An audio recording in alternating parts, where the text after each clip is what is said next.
We could say that all paths lead to enlightenment. And if we look into the fundamental, there really is only one practice. And that's the practice that you are primarily doing. Any practice that we completely engage with leads to the truth. And it's all begins with awareness of the body. And everyone here is capable of feeling their body. Everyone here is managing to hold the sensations of their body. No one is lacking. No one is inadequate. So whether we're practicing sound, which is heard intimately right here with the body, we're practicing space. The body is form and emptiness, two sides of the same thing. We're practicing mu, it's the whole body. The body is the anchor here and now, and depending upon what aspect of practice we are engaged in, it's always worth coming back to look at the body. Now, the body is an experience. So if we're looking from the outside, then there are things called hands and nose and ears and toes and all those bits. But from the inside, if we're experiencing the body from the inside, then all those boundaries blur. And we realize the body has no particular definition other than the mind, the one the mind gives it. Our thoughts give it. And if we are practicing within the body, using whatever practice you are currently doing, then we begin to touch the place of boundless, inclusive, inseparable space. Nothing but the body. Now, this is simply an observation. It's not a goal, it's not a task, it's not something we should now do. Because what we all need to do is stay with the practice. Stay with the practice that you have been doing.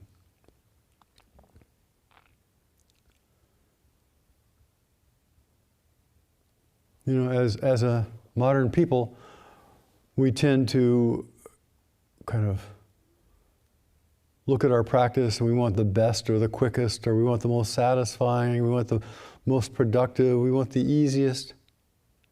And so we start doing a practice and we are busy evaluating it. Am I getting what I want? Am I getting what I want? Am I absorbed like I want to be? Am I having the experience I want to have? And then with that practice, often the discerning mind comes in and says, no, not good enough. I think I'll try something else. Maybe if I do that practice, it'll be easier, quicker, more productive, I'll be able to be absorbed. And we try that for about 10 to 20 minutes, and then we say, oh, well, not getting what I want, I think I'll try this other practice. And before we know it, we've bounced from practice to practice to practice, not absorbing really in any of them.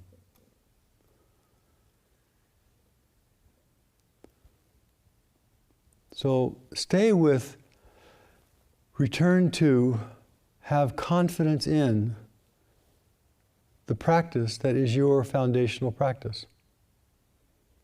And if we are absorbed and concentrated on that, all paths lead to oneness, the inclusive nature of mind. It's not the end of spiritual practice, but it's a foundation for it. So the Buddha, after his sitting under the Bodhi tree, absorbed, said, according to the Pali Canon, when my concentrated mind was thus purified, bright, unblemished, and rid of imperfection, when it become malleable, wieldy, steady, and attained to imperturbability. Now, this is not talking about somebody alien. It is talking about when we are absorbed in our primary practice. When we are absorbed, being willing to kind of bear with it, stay with it, enter into it, then our mind becomes concentrated, purified, bright, unblemished. And it is this way that we can touch in our own small way the state of mind of the Buddha.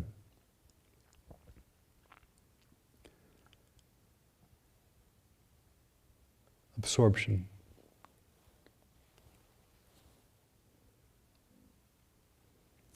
Now, Chosen and Kisei both mentioned the Buddha sitting through the night, through the 3 watches of the night, and his absorption, his understanding, his realizations, which I think we need to be helpful to look at carefully because they always struck me as kind of odd. So if we look at the foundational teaching of Dharma, again, this is not a practice. This is simply an observation that you may make along the way as you practice. But the foundational teaching of Dharma is the 3 seals: impermanence, anicca, no self, anatta. And the Theravadins say dukkha is the 3rd, and the Mahayana people say nirvana is the 3rd. But I think the best way to translate that 3rd seal is the path. Path away from nirvana, away from dukkha, toward nirvana.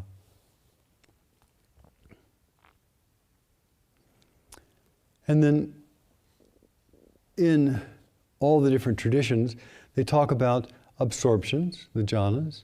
And the jhanas are simply the practice that you are currently doing and being absorbed, being interested in it. And the jhanas are not markers, they're not goals. They're not saying, I will meditate until I reach the state of neither perception nor non-perception, sometimes called the 10th jhana. But simply, they're ways of describing absorption, just levels of absorption. And of course, if we're really absorbed, we don't really know. But maybe after the fact we have a sensation or an understanding. So you're practicing with your primary practice, whatever it is, with some trust, with some equanimity, some clarity. And when we are absorbed, we don't need the thinking mind. It's like if we're taking a bath, we don't need the thinking mind to cogitate how to take a bath. Once you're in the water, the thinking mind is sort of useless about how to take a bath because you're already there. So with the absorptions, we don't need to evaluate. Actually, we can't evaluate if we're in the middle of it. And if we are thinking, I am not absorbed enough, we're not absorbed. Now, with absorption, and I think all this, I'm just reiterating what's probably common experience of everyone, but we're not absorption machines. Concentration comes and goes, it waxes and wanes. Absorption as a tool and a technique has times of strength and times of weaknesses. We have some mornings when the mind is just scattered and wandering around, and we have some times when it's sharp and bright and clear. That's just the way it is. In the in the Pali Canon, the Buddha talks about 7 factors that help absorption. Again, these are not practices. This is factors that help you be absorbed in the practice that you are doing. The Bojjhangas, they're called. And as just a little interesting aside, in the Bojjhangas are the 7 factors of enlightenment. The 7 factors which support awakening. And in, I think it's the Samyutta Nikaya, the Buddha goes to visit somebody who's sick. And he says, use the 7 factors of awakening. And the Buddha is actually sick one time, and he asks Ananda or some, Subhuti or one of the senior monks to please remind him of the 7 factors. So in Southeast Asia, the Bojjhangas, the 7 factors, became a mantra, a healing mantra for some people. It's easier to use a healing mantra than it is to practice them. So, just a little aside. The qualities that aid in the absorption of the practice that you are doing, these are not additional practices. These are not other practices. These are qualities that can be applied exactly to the very practice that you started out however many days ago we began, or even your beginning of your spiritual path. The first is mindfulness. Paying attention. You can't be absorbed, you can't do a practice without paying attention. So we have a practice that we are attending to. Now, with mindfulness, we always have to attend to something. And the mind can be wandering around, just sort of randomly looking at everything and thinking, I'm being very mindful. But in terms of practice, in terms of the depths of practice, in terms of all roads lead to the truth, it is mindfulness of practice. Mindfulness of the object of absorption. Mindfulness of the engagement with practice. And the second one, which I think is I always like and think is the most, they're all equal, but in a way it's the most juicy of the equal, is curiosity. Investigation of states. Now, there are different ways of looking at this, but being curious about your practice, being interested about the practice, going into the practice. What is this practice? What is it about? Let me inquire deeply. And the analogy that is you've all heard many times, I'm sure, is if you want to know whether water is warm or cold, you put your hand in it. And then you feel from the inside whether it's warm or cold. And if you're curious about it, you feel from the inside. And so the same thing is true with the absorption. You discover its nature by being absorbed. There's no other way, really. Another factor is just simply adding energy to this process. Another factor is lightness of being, joy, rapture, they say. Another factor is relaxation, tranquility. Now, we talk about, for example, relax the body, go through the body scan, relax, relax, relax. That's fine. It's a wonderful practice, and other kinds of practices of mindfulness are fine. But when it comes to absorption in the path, in the practice that leads to the essence, relaxation is it's not a means to an end, but as we become absorbed and we stop fighting so much inside, there is a greater sense of relaxation. If we're spending time saying relax, relax, relax, relax, relax, then we're not absorbed. So again, the primary practice is absorption. Equanimity helps, and of course concentration.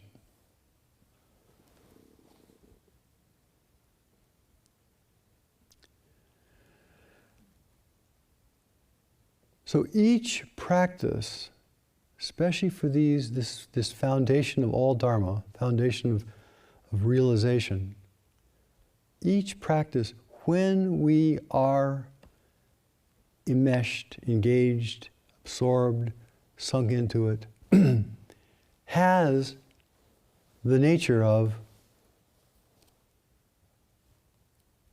liberation, truth, dhyana. And so we touch, taste, see, hear the truth that is beyond words, before words, by absorption, and it does not matter what practice we're absorbed in. And one of the ways of absorption is to be absorbed in experience, in the sensation of the body, without thinking about it. Nobody has to think about their hands in order to feel their hands. Maybe a few people do. In that case, you feel your feet. But it's not a matter of great will. I will myself to feel my own nose. I don't care what happens. It's not a matter of that. It's a matter of when we want to feel our nose, we can feel our nose. And we can feel it from the inside. We don't have to grab a hold of it from the outside. The same thing is true with whatever your primary practice is you're engaged with it, turning your mind toward it, curious about it, absorbed in it from the inside. So now, I think it's helpful to look at the Buddha's awakening and the 3 watches of the night and what he said as through the 3 seals, through this absorption. Here's what the Buddha said. I think Chosen Kise quoted it. This is from the Pali Canon. When my concentrated mind was thus purified, bright, unblemished, and rid of imperfection, when it had become malleable, wieldy, steady, and attained to imperturbability, I inclined my mind to the knowledge of the recollection of past lives. I recollected my manifold past lives, that is to say, 1 birth, 2 births, 3 births, 4 or 5, 10, 20, 30, 40, 50, 100, 1,000, 100,000, many ages of world contraction, many ages of world expansion, many ages of world contraction and expansion. And I was there so-and-so and had such a race, such an appearance. I ate such food. I had such experiences of pleasure and pain. I lived for so long, etc., etc., etc. Now, the first Dharma seal is, or second Dharma seal is anatta. There is no self. It's all constructed. And so the Buddha, who is the articulate espouser of the constructed nature of self, and who is presumably much wiser and more mature than we are, is saying there's only this moment, and it's all constructed. So when he's looking at this past in that way, he's not thinking about, oh, there was a discrete person, and I was this ant named Joe, and then another time I was a kangaroo named Bob, and then I was, a woman named Sheila, and that's not that's what the ordinary mind starts thinking. Oh, the 100,000 lumps. But isn't in accord with reality. It's certainly not in accord with what the Buddha says. So if you look at something like that, he's sitting absorbed in this moment, absorbed in the nature of mind, absorbed in the only time there is. And right now, right here, he suddenly realized it's all made up. It's all constructed. It's all created right here where I sit. 100,000 worlds, expanded worlds, contracting worlds. He says in another place in the Brahmajala Sutta, he says that with diligent effort, with deep absorption, the heart can be touched in such a way that we realize that the nature of the cosmos expanding and contracting. And he says that the only difference is I, the Buddha, was not attached to it and allowed it to go free, allowed it to be what it was. So when the Buddha says at the end of that statement,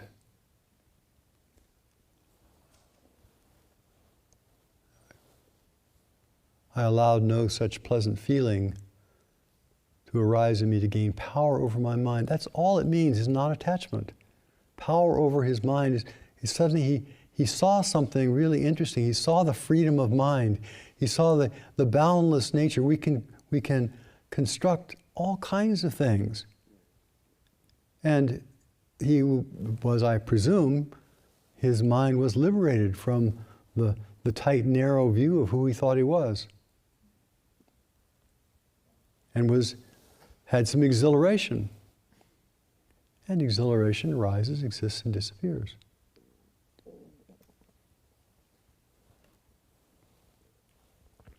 In the second watch of the night, as he says, I saw kama. And kama just means that when we have imagined, seen, created, when something arises in us, the next thing that arises in us is connected to the first. And next thing is connected to the first. There's always some connection, some unfolding. It's like a computer screen. You know, the pixels light up with one image or one bit of a movie, and the next thing that's on the computer screen is connected to the first one. It's just connected, just connected, just connected. Everything is connected. So,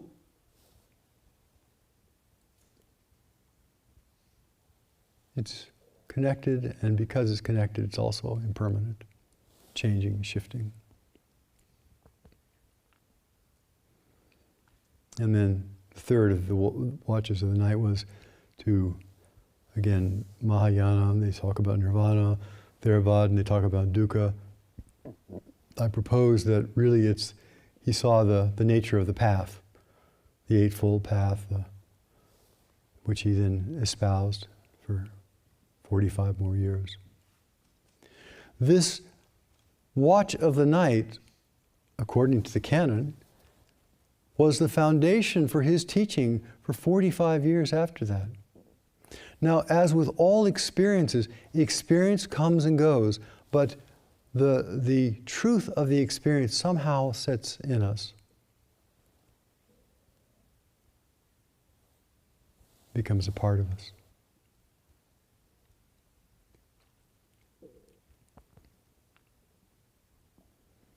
When we are absorbed in our particular practice and have a modicum of faith in that absorption and have a little bit of trust that both the path has been walked by other people and that we have some capacity to walk it ourselves, and we are absorbed in that, then along the way, different things become apparent to us. And they're byproducts. Or different states arise, and they're byproducts of absorption. We don't make states happen, just like we don't make thoughts happen. You know, we don't say, okay, in 10 minutes I'm going to think about popsicles. I mean, that isn't the way thought works. So as we're absorbed, then in accordance with karma, in accordance with the unfolding, ever-changing nature of things, as we're absorbed, then when the timing is right, when it is appropriate, things come to our attention, things come forth, experiences, insights, states, whatever, as byproducts, in accordance with karma, when the timing is ripe. And it's not up to us. The only thing that's up to us is being absorbed. Now, the Buddha's absorption was probably not like our absorption. In another place in the canon, he talks about that he was meditating under a tree and an entire army went by down the road just in front of him, and he wasn't disturbed by them at all. His mind didn't flicker. So, elephants and chariots and lots of noise and stomping feet, and he said, my mind did not waver. So I think that's a little different level of absorption than most of us experience. But we can taste some of these things at our own level as we continue practicing.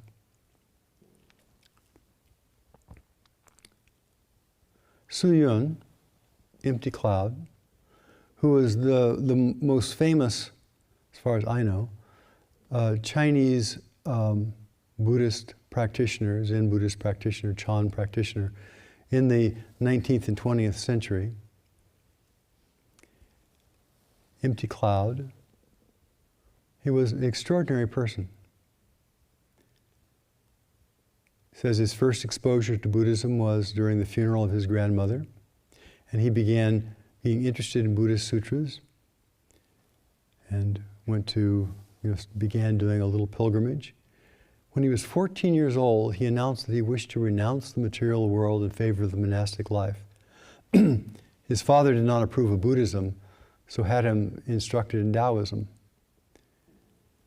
But he was dissatisfied with Taoism, which he felt could not reach the deeper truths of existence.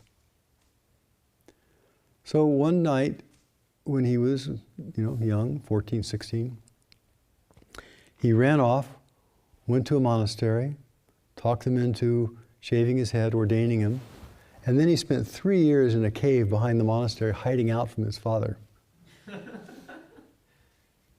And apparently he really used that time very productively. It wasn't just hiding out, but he was avoiding being taken back home. And he did a 3-year retreat. And later, he was known for pilgrimages, 3 steps, 1 bow, the pilgrimage that Heng Sure did in California a few years ago. But Suyun apparently walked for hundreds of miles. 3 steps, 1 bow, 3 steps, 1 bow. There's a story of he was at age 56, he was going to an Ango, a 12-week meditation retreat, and he fell into a river. And apparently, according to his biography, he was in the river for a day and a half, a day and a night, until some fisherman managed to catch him in his net. And he was very sick, but he sat up and said, I'm going to do Zazen. Here's what he says. In the purity of my singleness of mind, his absorption, I forgot all about my body. 20 days later, my illness vanished completely. That's 3 weeks of absorption. From that moment, with all my thoughts entirely wiped out, my practice took effect throughout the day and night. My steps were as swift as if I were flying in the air. One evening after meditation, I opened my eyes and suddenly I saw I was in brightness similar to broad daylight, in which I could see everything inside and outside the monastery. But he knew this occurrence was only a mental state, and it was not all that rare, according to him. And he did not become attached to this, but continued single-mindedly in his absorption in his primary koan, who is mindful of the Buddha, or who is it that chants the Buddha's name.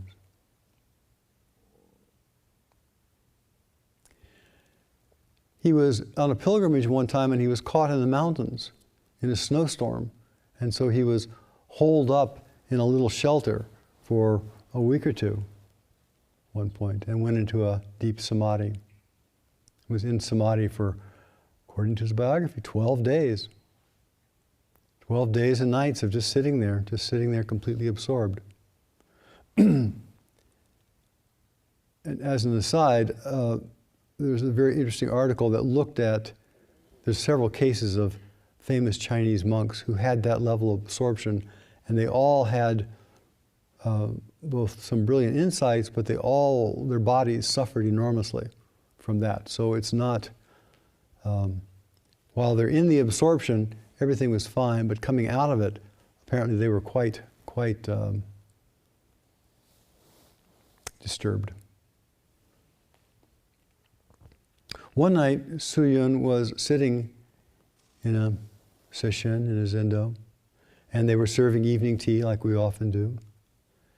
And one person who was bringing tea was pouring the tea and splashed the hot water on his hand, and he dropped his cup and it shattered. And he wrote this poem, "A cup fell to the ground.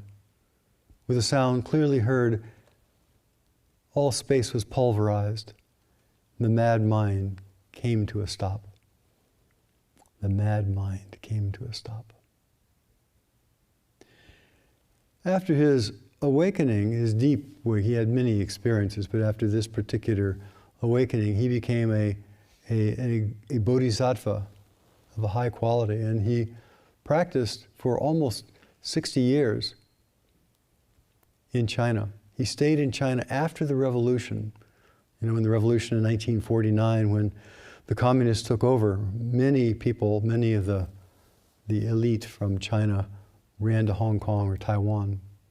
But he stayed because he wanted to help protect and nourish the Sangha. And he was badly mistreated. Although after he was beaten, he was quite sick, he recovered, and later he saw Chairman Mao, and Chairman Mao said, "Is there any problem?" He said, "No, no problems at all." And he founded the Chinese Buddhist Association, which is still active all these years later. And there's a number of modern teachers who were definitely connected to him. So here's what he has to say. And obviously it comes from a depth of experience which none of us can touch. But here's what he has to say. "Even though this practice is hard, once you find the entrance to the way, it becomes easier." What is the easiest way for beginners? There is nothing special other than being able to let go and be absorbed. Let go of what? Let go of all those vexations that arise from ignorance. So let go of the vexations, all the irritations, all the dislikes, all the discomforts, all the grumbling. Let go of them and be absorbed in your practice, your koan, your breath, whatever your particular practice is. Let go of complaining. Fellow practitioners, once this body of ours stops breathing, it becomes a corpse. The main reason we cannot let go is because we place too much importance on it. And because we place so much importance on it, we give rise to the idea of a self and other, right and wrong, love and hate, gain and loss. But if we can let go, that is, letting go is not a practice. Letting go is not, I'm now going to practice letting go. It's, we are absorbed and we stop attending to the things that we're not absorbed in. We stop tending to all the random thoughts that the mind comes in. It's not as though we can do something called, I am now doing this thing called letting go. How in the world do you let go anyhow? How do you let go of a thought? How do you let go of something? All we can do is we can drop our particular obsession with a thought or with an idea and return back to the immediate moment and whatever that experience is. And in that way, we let go of whatever the mind has dreamed up, and it's usually lodged in the past and future. And we let go of it not because we're doing an active practice of now I'm going to exert my muscles and let go, but rather because we turn the attention back to where it belongs. We want to. And then letting go happens. If we let go, then anywhere, anytime, whether walking, standing, sitting, or sleeping, whether in motion or in still, whether resting or active, internally and externally, everything will be still, with nothing but the object of our absorption. One of his favorite practices, one of his practices he espoused was the practice of Wado. Wado is to take the essence of a koan, the essence of a fundamental question like who am I, and or who is it that recites the Buddha's name is one of his that he frequently speaks about, and boil it down to the what, the who, and then become absorbed into that pinpoint of questioning. To be absorbed in. Who is it that's talking? Who is it that is paying attention to sound? Who is it that is feeling the spaciousness of the body? Who is it? And of course, there is no, homunculus in there. But what is it that is doing this practice that we are absorbed in? And when we're doing that, that's not a new practice. That's not, okay, now I got practice, I'm going to change and do a different practice. It is absorbed in the practice that we're doing with curiosity. So if we're feeling the body and we're, kind of watching the breath, and we are watching the breath, absorbed in watching the breath with curiosity of what's breathing. Where's this, what's breathing me? It's not a new practice. And if we peacefully and uninterruptedly continue without a moment of extraneous thought, then like a long sword extending into the sky, if anything comes in contact with the sharp edge, it will be extinguished, including our doubt. Our doubt will be extinguished without a trace or a sound. So then why would there be fear of wandering thoughts? What could disturb you? Who would there be to distinguish between movement and stillness? Who would be attached to existence or emptiness? There are fears, then you've already added a layer of wandering thought. So we have a sensation in the body. It's just a sensation. But then our mind says, I don't like that. Oh, this means. And then as soon as the mind does that, then we have to start solving the conclusion that we came to. We have to now start solving the fear which we labeled as fear. We have to start solving the problem that we just created, and we start trying to add knot after knot after knot after knot after knot, and complication after complication, when originally it's just a sensation. Feet are cold, chest knots, stomach cramps, back does this. Just sensations, impermanent, temporary, always fading through. If there's any one teaching of Buddha Dharma that's worth remembering, everything passes through. Nothing sticks, even whether we want it to stick or don't want it to stick, it just passes through.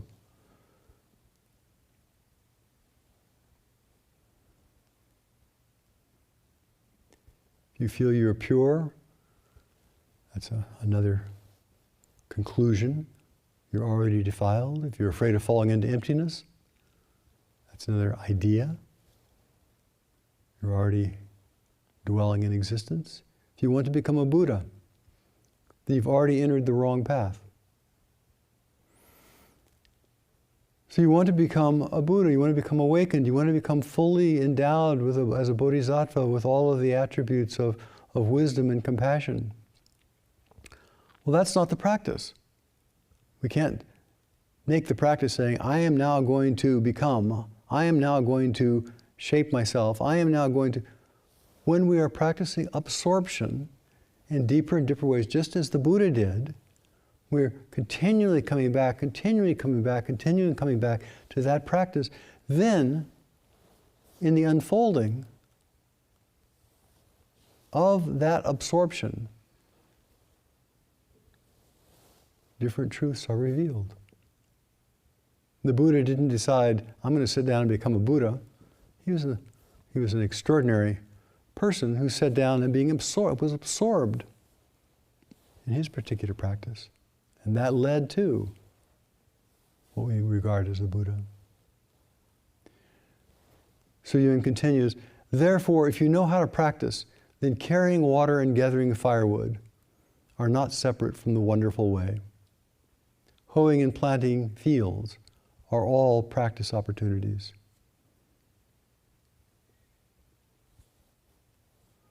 Practicing the way is not limited to sitting cross-legged throughout the day. What is the easy way for advanced practitioners?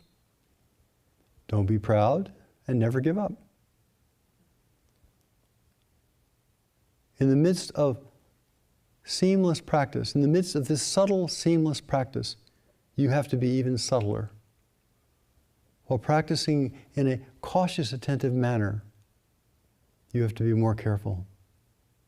And when time comes, the bottom of the barrel will naturally drop off. The bottom of the barrel is a quote from a koan or a little story that one person was so absorbed in their practice, and they were carrying a bucket of water someplace, and it was a wooden bucket, and the bucket kind of fell apart as they were carrying it. And in that falling apart, they had a deep realization. So the bottom of the lacquer bucket falling out is an analogy of our fixed ideas of who we are suddenly falling apart. I have said too much and have interrupted your practice. These words, Suyun says, are like entangling vines. The more one pulls, the more they tangle together. Whenever words are spoken, genuine meaning is absent. When the ancient worthies received their students, they used sticks or scolded them. There were not so many words. However, in the present time, we can't compare with the past.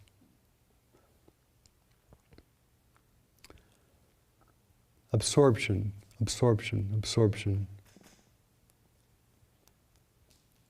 It is healthy to make a vow in the heart, or to recognize the vow that is already in the heart, the aspiration of the heart, and to affirm that. And the aspiration of the heart, I think of as a direction. It's not a practice, it's not a doing, it is bringing to mind the direction in which you wish to grow. Bringing in mind the qualities that you hope will sprout from the practice of your absorption. A little more than just absorption. So to be clear in your heart, why am I practicing in the first place? Why am I doing that as far as I know? Of course, most of it's mystery. But to be clear what the aspiration is. And then we're here at a retreat, here at a sesshin.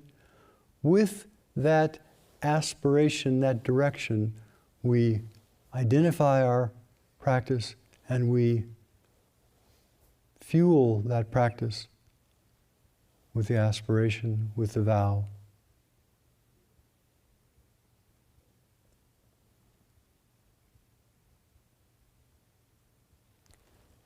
The Buddha, according to the canon, had an aspiration to realize the truth, free himself from suffering. He sat down under the Bodhi tree and absorbed himself.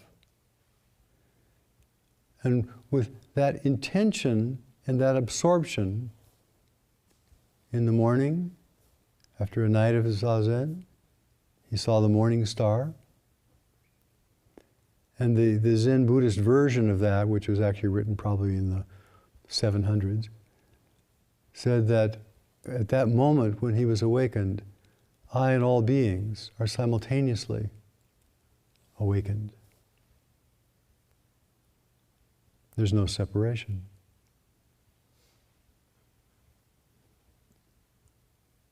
When we're working on all the koans are founded on non-separation,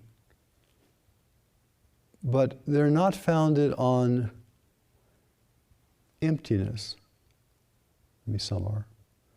But they're founded on the functioning, the dynamic aliveness of that non-separation, the dynamic aliveness of Rigpa, of true nature, of Buddha nature, of spacious mind. And the goal of our practice is not just sitting, becoming lumps, seeing something that is empty and pure, but how does it function? So we're here at Sesshin, and Sesshin is the kind of cultivates the ground of being, the ground of truth. But then we have to learn to function from that for the benefit of all beings as a bodhisattva, which is not separate from the ground. Anyhow, please have confidence in yourself, in the path. Have faith that even though we don't know whether it's working or not, even though we don't know the outcome, even though it is a mystery, we are walking the path of mystery. And the path of mystery, it sounds very mysterious, but it's just ordinary not knowing. The practice is absorption, absorption, absorption, without knowing what the next thing will be, just being absorbed.